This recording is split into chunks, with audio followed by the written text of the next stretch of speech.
Hallelujah, hallelujah. मसीह में की गई मेहनत कभी भी व्यर्थ नहीं जाती। जो हमने मेहनत की, हम करते गए करते गए करते गए, परमेश्वर की आवाज को सुना, क्योंकि हर एक अच्छा रास्ता परमेश्वर की ओर से नहीं है, हर एक ओपन दरवाजा परमेश्वर की ओर से नहीं। इसीलिए बहुत से लोग समझ नहीं पाते कि मुझे क्या कब करना है, लेकिन जिनके रिश्ते परमेश्वर के साथ और जो अपने अगुओं के साथ वफादार होते हैं, परमेश्वर उनके रास्तों को खोलता है। मैंने ये नोटिस किया अपनी लाइफ में। हालेलुया। जो काम परमेश्वर ने अब लेने थे, अगर मैं 12 में जाता तो शायद ये काम नहीं होता, मुझे मालूम है।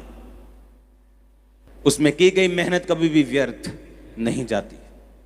आप मेहनत करते रहते हैं, आप प्रार्थना में बने रहते हैं, आप पवित्रताई में बने रहते हैं, आप परमेश्वर के वचनों से हटते नहीं, आप अपने सेंस का इस्तेमाल नहीं करते, आप परमेश्वर में खड़े रहते हैं। इमेजिन करो, सेंस का इस्तेमाल करता करता नामान कोड़ी जब उसको बोला कि जाओ और 7 डुबकियां मार यर्दन में, अगर वो कहता मेरी नदियां ज्यादा उत्तम है, ज्यादा साफ है, मुझे यर्दन गंदी नदी में डुबकी मारने की जरूरत नहीं। कई बार हम कंफर्टेबल प्लेस ढूंढते हैं, वो चर्च जहां पे लाइनों में लगना ना पड़े, आराम से बैठ जाओ कि खुदा का घर ही है, जहां पे आने वक्त जय मसीह की ओर जाने वक्त भी हाथ आपसे मिलाकर आपके लिए ले हैंड करके जप्फी डाल के आपको वैसा पसंद है। और ऐसे नामान को पसंद था, पर हो सकता है जो आपको पसंद हो उससे कोड़ ना जाए। और नामान को यह मुश्किल लग रहा था कि यर्दन नदी में मैं एक सेनापति हूं, मेरा एक ओहदा है, मैं एक जबरदस्त आदमी हूं, लेकिन मुझे गंदी नदी में 7 डुबकियां मारने के लिए बोल दिया गया। जब भी परमेश्वर आपकी ग्रोथ करता है, आप अनकंफर्टेबल चीजों से होकर गुजरते हैं। जब भी वो आपको अगले लेवल पे लेके जाता है, आपकी लाइफ में कुछ अनकंफर्टेबल आपको महसूस होता है। जब एक पौधा उस बीज से निकलता है, उसको अनकंफर्टेबल लगता है। ग्रोथ हमेशा अनकंफर्टेबल फील करवाती है आपको। लेकिन अगर आपको ग्रोथ नहीं करनी, आपको ब्लेसिंग नहीं लेनी, आपको एक ही जगह पे रहना है, फिर आप कंफर्टेबल होकर जहां भी है वहां रह सकते हैं। लेकिन अगर आपको कुछ करना है जो पहले कभी नहीं हुआ, आपको अपने कंफर्ट जोन से बाहर आना पड़ता है। और बाइबल कहती है, नामान जब जा रहा था गुस्से में, तो उसके जो असिस्टेंट था उसने बोला कि अगर वो आपको बड़ी मुश्किल बात कह देता तो तब भी आप करते ना, तो अब क्यों नहीं आप कर सकते? 7 डुबकियां ही मारनी है, मार के काम निबेड़ो। और बाइबल कहती है जैसे ही 7वीं डुबकी बजी, उसका शरीर बच्चों के समान साफ हो गया।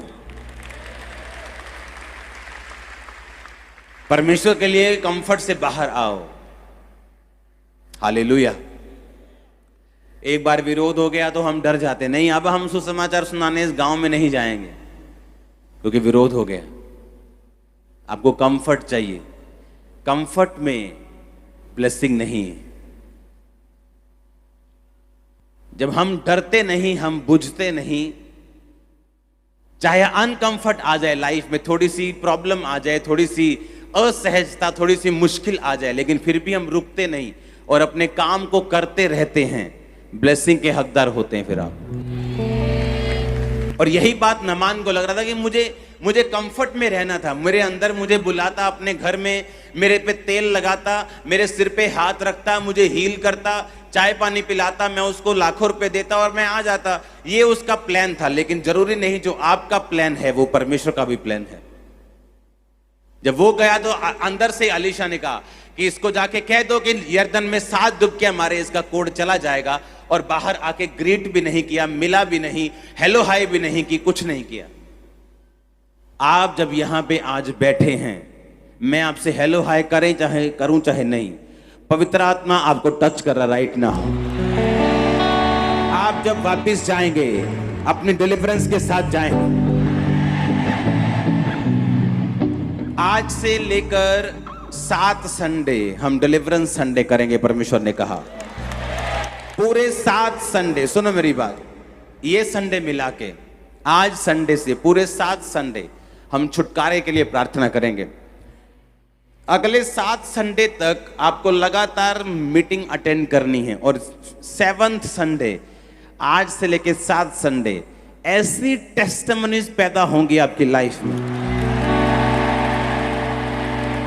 मैं ये प्रेयर कर रहा था कि परमेश्वर मुझे डिलीवरेंस के लिए प्रार्थना करनी है, और एक ओवरऑल डिलीवरेंस के लिए। तो परमेश्वर का आत्मा मुझे रोक रहा था, अभी नहीं, अभी नहीं, अभी नहीं, अभी नहीं। तो आज से वो शुरू होगा।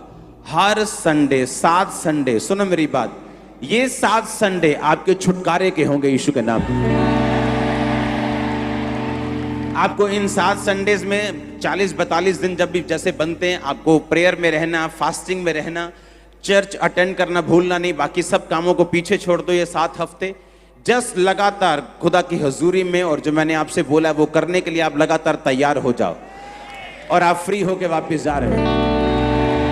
हालेलुया।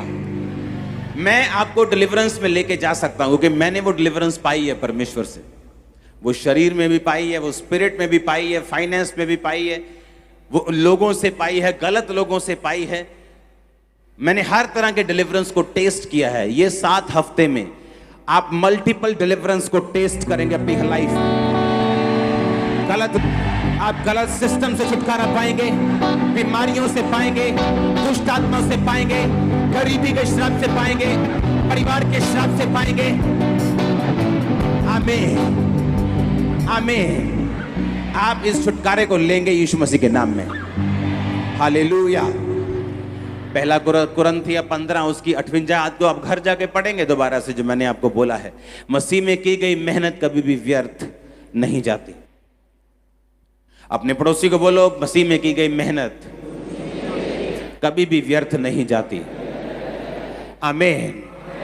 अब आपको ये बात समझनी है कि अब 7 हफ्ते में आपको डिलीवरेंस के ऊपर और किस तरह से परमेश्वर से हमने छुटकारों को लेना है, मैं आपको इसके ऊपर वचन दूंगा। आप तैयार हैं क्या? मैंने कहा आप तैयार हैं कि नहीं? और अगर ये वचन आपने पकड़ लिया और आप इस हिसाब से चलते रहे, आप बड़े से बड़े बंधन को तोड़कर वापस आ रहे हैं।